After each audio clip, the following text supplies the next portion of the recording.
एकादशारे देवदूत साजिले रामायण गणनाट्यर कलाकार। आउ ए दुनिया रे नाहांती अनंत राउत। एमिति एक दुखद भरा घटना देखा मिली। जसीमपुर जिला कुचंग ब्लॉक गोपियाकुद पंचायत रे थिबा बरुण कंधा ग्राम अनंत राउत बयस 23 26/11/2024 तारिख मंगलवार सकाळ प्राय 7टा समय प्राण चली जाइथिला। से जने पर उपकारी पिला थिला।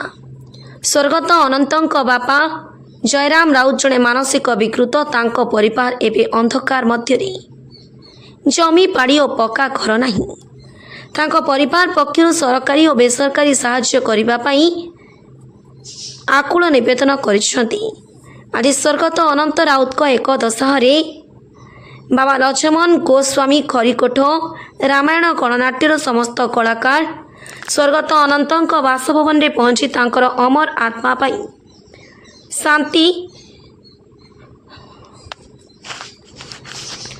तांको अमर आत्मार शांति पाई रामायण गान करा जायथिला।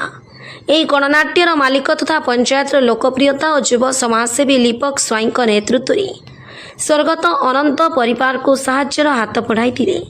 कलाकार वृंद हेले मुख्य परिचालक शिशिर स्वाई, मैनेजर टीमा महापात्र, शत्रुघ्न राउत, कान्हूचरण बेहरा, रंजन कुमार, विश्वजीत दास, रंजन बाबू कण उपस्थित थिले।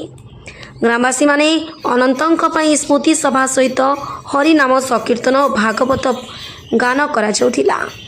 पंचायत सरपंच श्रीनिवास स्वाई और गाँव मुरबी बाबुली राउत, गुणमती स्वाई, प्रदीप साहू, संतोष राउत, समाजसेवी श्रीयुक्त लीपक स्वाई सहित ग्रामवासी तरफ एकादशारे साहाय्यर हाथ बढ़ाई संपन्न करा जायथिला। कुचंगरू Santosh Behera report, TNS news.